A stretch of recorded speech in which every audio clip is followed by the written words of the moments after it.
Herkese merhabalar. Ben Furkan. Her şeye rağmen hala Erasmus yaptığım şehirde Erasmus'umu yapmaya devam ediyorum.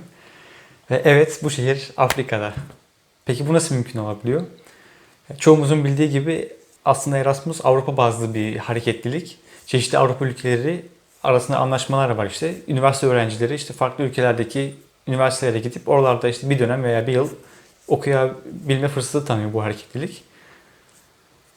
Peki Afrika nasıl bu işin içine dahil olabiliyor?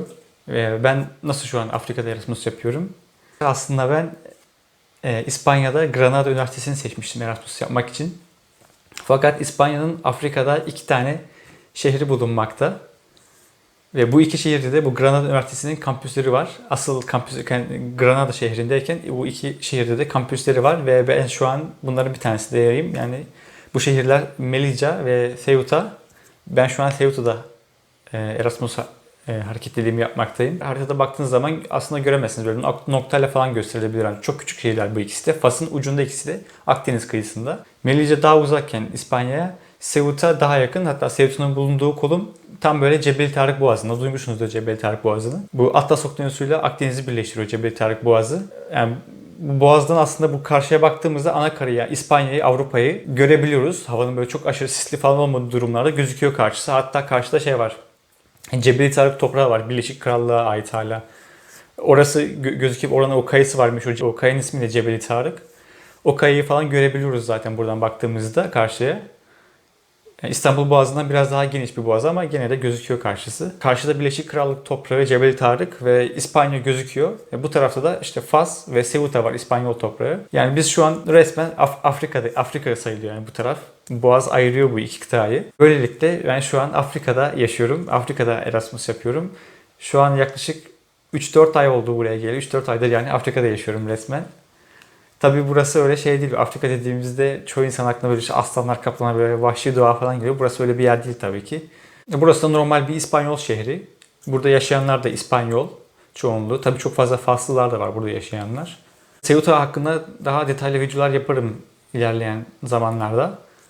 Yani dediğim gibi Erasmus Afrika'da yapılabiliyormuş. Yani ben şu an bunu yaparak tecrübe ediyorum. Ama sonradan öğrendim ki farklı ülkelerde, bu farklı Kuzey Afrika ülkeleri de bu hareketliliğe dahilmiş. Bu Cezayir, Tunus, Fas falan dahilmiş bu hareketliliğe, Erasmus hareketliliğine. Yani oralarda da yapılabilirmiş aslında Erasmus. YouTube kanalı açma fikri de buraya gelmeden önce aklımda oluşmaya başlamıştı. Hatta çevremden bazı insanlar da aynı şekilde onlar da demişlerdi yani işte bir kanal falan aç. İlk geldiğim sıralar tabii böyle birkaç yani bu ülkeyi falan tanımaya çalışıyordum daha. Birkaç yer gezdim, hatta birkaç çekimler yaptım. Gezdiğim yerlerle alakalı çekimler yaptım. Onları tabii editlemem falan gerekiyor daha. Çok işte yeniyim burada da zaten. O editleme konusunda falan çok fazla bilgim yok. Onları şu an öğrenmem gerekiyor. İçerik olarak da ilk başlarda şey düşünüyorum, böyle Erasmus hakkında bilgilendirici videolar yapmayı düşünüyorum. Çünkü ben de Erasmus'a gelmeden önce, hatta kazanmadan önce bazı araştırmalar yapmıştım. Çok fazla bilgim yoktu. Onları işte internetten ben de araştırmıştım. Gerçekten faydalı oluyor. Birkaç arkadaş var hatta. Direkt mesela İspanya kazandığım belirledikten sonra direkt İspanya üzerine bir Erasmus konularını araştırmaya başlamıştım. Faydalı oluyor gerçekten öyle içerikler. Ben de biraz daha fazla detay verebilirsem diye öyle bir işte çekimler yapacağım. Bilgiler vermeye çalışacağım. Umarım birilerinin işine yarar. Bunun dışında da tabii çok fazla gezi planı vardı aklımda. Hem işte Schengen vizesi olduğu için İspanya dışı Avrupa'da rahatlıkla seyahat edebilecektim.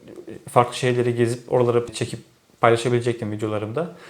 Ayrıca Ceuta'da bulunmam, işte Afrika'da bulunmamın bir güzelliği, Fas bizden vize istemiyor. Oralara da rahatlıkla gezebilecektim. Hafta sonları falan buradan çıkıp Fas'ı gezerdim. Çünkü İspanya, yani Avrupa'ya, İspanya'ya geçmek biraz daha sıkıntılı, zor aslında. Feribota binmemiz gerekiyor ya da helikopter. Burada çok küçük bir şehir burası. Havaalanı bile yok.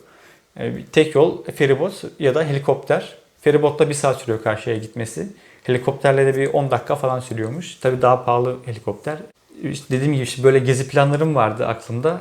Ama maalesef bu durumlardan dolayı, tabii ki bu salgından dolayı çok planladığım gibi gitmeyecek sanırım. 2 ay geçti zaten geldikten sonra. Ondan sonra burada sokağa çıkma yasağı başladı 15 gün. Yani öyle bir 15 gün deyince böyle dönmek gibi bir şey aklımın ucundan bile geçmemişti Türkiye'ye.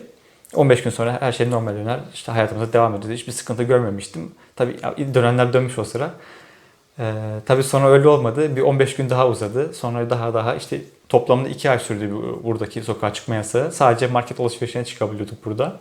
Ya da eczanelere gidebiliyordu. Ya da işte evcil hayvan olanlar onları çıkartıp dolaştırabiliyordu. Böyle olunca öyle çok gezme imkanım da olamadı tabii.